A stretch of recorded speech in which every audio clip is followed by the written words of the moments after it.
I think a great subwoofer is an amazing thing because it creates sound that not only gives you a sense of being somewhere, but actually sound that you not only hear, but actually feel. Like Nick was actually filming the poster moving because the subwoofer is actually creating sound, if it's a great subwoofer, that's below audibility. Human hearing can go to 20 hertz at best. SVS subwoofers all go below 20 hertz, other than one. And this one that you just heard, we rate to 15 hertz, which is pretty amazing, meaning it's only creating sound that you can feel and not hear. This is our 4000 series. I do want to talk about them, but in order to talk about them, I first want to tell you what makes a great subwoofer, and I'm going to tell you 5 things. Facebook Live people, if you're watching it again, you could probably say it for me, but maybe some folks in this group don't know. So I think no matter whether you're looking for an SVS subwoofer or one of the other brands that are in our price ranges or in other price ranges, these 5 characteristics, these 5 performance attributes, use your own ears to measure it, and you will make the right choice for you. Because a subwoofer is a really interesting thing. A subwoofer is an objective decision. Subwoofers don't have personalities. Subwoofer either does a good job in its price range or it doesn't. It's not like speakers. Speakers have lots of personality, they have nuances, they're visually different, they sound different. Subwoofers, it's an objective thing. If it does the right stuff, it's a great subwoofer. So let me define what that is. And some of it may be a little bit Captain Obvious, but it's not. First thing a great subwoofer needs to do is deliver extreme low frequencies. In other words, low frequencies below what you can hear. That seems obvious, right? Don't all subwoofers create bass? Well, the reality is that a lot of the subwoofers that play in the price ranges where SVS lives, they don't have the ability to deliver those extreme low frequencies. So instead, they sort of exaggerate what we call the mid-bass frequencies and create what we call one-note bass, where it feels like the same bass over and over and over again, and that's not convincing. But what you want is the actual extreme low frequencies that are there in the content so that it's a convincing experience. Second thing, and I think this is really, really important, it needs to deliver those low frequencies at whatever volume level the listener wants. You want to be able, when your friends come over and you want to really impress them with your system, you're going to crank it up, right? When you crank it up, the passive full range speakers have no choice but to play loud because they're passive, they're not smart. And so you crank it up, those speakers are going to play loud, but a subwoofer is an ecosystem. If the amplifier does not have the power to drive the subwoofer to those volume levels, then it's just going to stop at a certain level. So your speakers are going to go up to this level, your subwoofer is going to go up to this level, and all of a sudden you're going to ask yourself, where did all the bass go? You don't want that. You want a subwoofer that can rise to whatever volume levels that the listener wants, because those are the moments where you're really showing off the system to friends, family, or maybe annoying your neighbors and getting the police called. But those are all, that's part of the fun of this hobby. Third thing, and this is a little more esoteric, but I think really important. You want accurate frequency response, meaning you want to have the exact frequencies that are supposed to be there in the proportion that's supposed to be there, because again, we're trying to deliver a convincing experience. And in order to do that, we need to have the actual delivery of frequencies and sound that the producer, director, artist intended. Fourth thing, and this is an SVS hallmark, really, really important. You need to have speed and transients, that's the technical term. Basically, it needs to be able to stop and start on a dime. And this is especially going to be important in the demo that Larry's going to do in a couple of minutes, because in order to create a convincing experience watching a movie, which is the next demo we're going to do, you need to be able to show the slam and take it away instantly, or it's not convincing. The last piece of it is very subtle or esoteric in terms of the description, but I think it's just as important.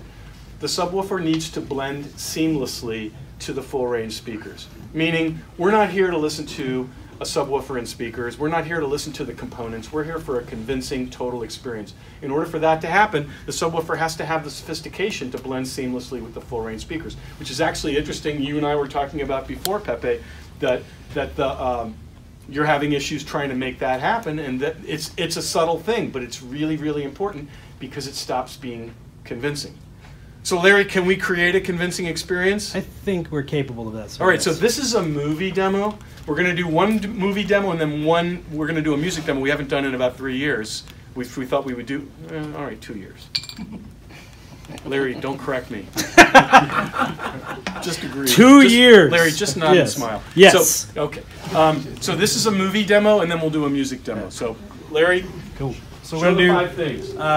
Chapter from Guardians 2. I'm going to tell you guys, if you've seen Avengers this weekend, don't spoil it. And you guys on Facebook, don't spoil anything for anybody. Too late. So don't ruin anything for anybody. So I'm just going to be quiet and get out of the way. Finally. Rocket! Keep that transmitter nearby so I can find you. We're in an old piece of construction equipment Yondu once used to slice open the Bank of Ascamaria. Ego's unhinged. I know. Get ready. Proper, Kraglin.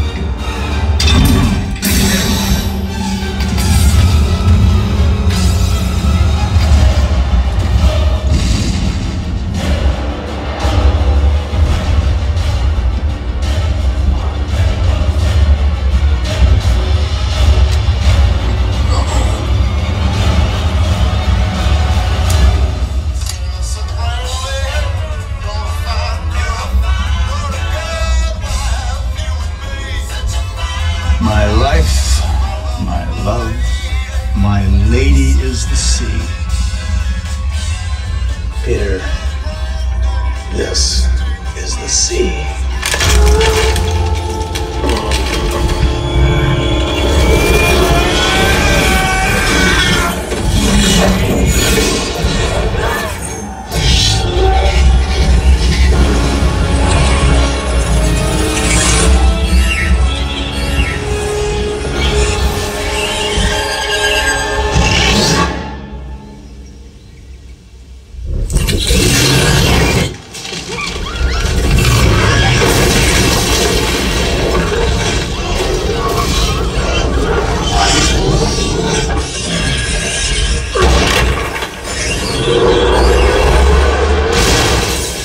Hey there, jackass!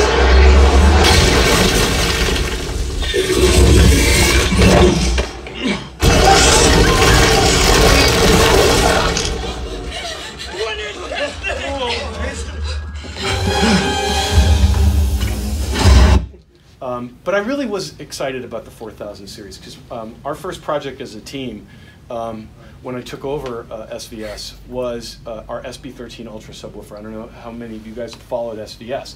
The SB13 Ultra is, I would make the case, it's the most reviewed subwoofer ever in history. It's gotten phenomenal reviews. It was the first subwoofer to win the CES Innovations Award, which I was subwoofers don't win that award. It was so funny seeing that subwoofer in the showcase with all the other winners, because they were all like wearable watches and things like that, and tiny little things, and then there's this giant subwoofer in there that won. But it won because it's a technological tour de force. It's really been our most successful product. And it really was, for about a year and a half, it was literally a quarter of our subwoofer business, and yet it was pretty expensive, and that's how successful it was all around the world. So how do you top that? Well, we decided as a team that we were not going to let anything keep us from making this thing the best it could be. So we took our top-end subwoofers, which we went around the country launching a year and a half ago, right? Our 16 Ultra series. And 16 Ultra series was, believe it or not, the second subwoofer ever to win the CES Innovations Award. And then last year it won the ISA Award, which is actually just as prestigious.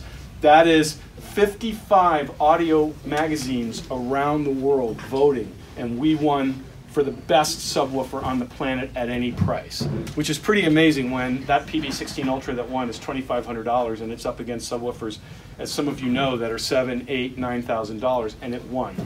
I was really proud of that, and our team is like, wow, we need to be careful. We don't want to make the new 4000 series as good as 16 Ultra, but I'm like, let's make it as close as we possibly can, and that's what we did. We took a refined version of the 13 Ultra driver. So that is an amazing driver, super capable of moving tons of air, but with total accuracy, refinement.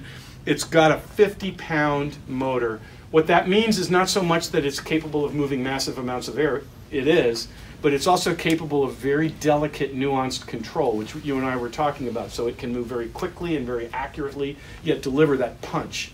So the driver is amazing, but a driver is only potential. A driver is not a reality of an experience.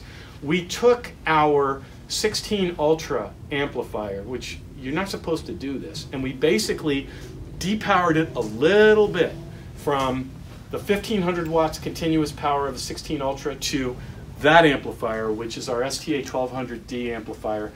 1200 watts of continuous power, more than 4000 watts of peak power, so a total beast. It's a digital amplifier, which you want for the efficiency of it so that it can work in normal household circuits. In fact, you can have 2 or even 3 of them in a normal household circuit and not have to do anything.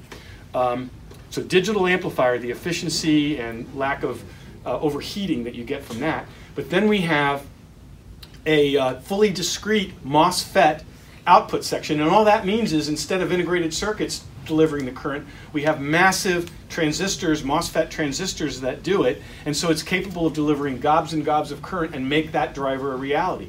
And then we put Analog Devices DSP, same thing we talked about with our 16 Ultra series. Analog Devices DSP is super sophisticated.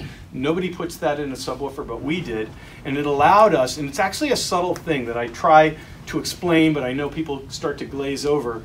Having sophisticated DSP means you can craft a response curve in the subwoofer where the subwoofer literally can take control of the room. So even in a massive room like this with drop ceilings and all the bad things that you never would be able to create a big experience with, we're able to, partially because of the horsepower, the phenomenal driver, the powerful amplifier, but also because of the sophistication of the DSP, where we can make this subwoofer basically turn the entire room into a cabinet that delivers optimal bass. And hopefully you're hearing that. This is not an easy room to deliver a convincing experience because it's so big.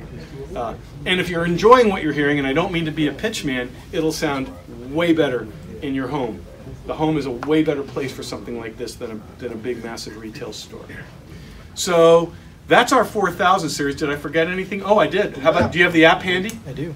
So in order to control this, now it's been copied, but we have the industry's first subwoofer control app. Every aspect of the DSP is fully controllable from the app. It's bi-directional, so that means anything you do from the front panel will be reflected in the app, and vice versa. You can do anything you want to configure the subwoofer, or do as little as you want as well. You can literally use the app to only control volume, and we have presets in there for movie, for music, some basic stuff to have some fun with it. You can keep it at a low level of control, or you can keep it at the highest level of control, all doable from the app. And if you don't want to use the app and you don't want to control it from the front panel, you also get a remote control to operate the subwoofer. So pretty sophisticated stuff. Got a question over here. So the wife can turn the bass down when she's in the room trying to sleep? I have 3 modes on mine. Mine is movie, TV, wife. You can program it for, you can call it night mode or family mode or whatever.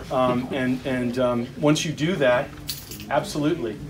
And I like music mode, which we programmed in a movie mode and a music mode. I really like, because music mode makes the subwoofer a little bit more quicker and nuanced, and movie mode makes it a little more over the top. Or you can just leave it and let it be flat. Our stuff is designed to work really, really well right out of the box with minimal adjustment, but if you're into this stuff like you are, then you can do a whole lot of things. The app is handy.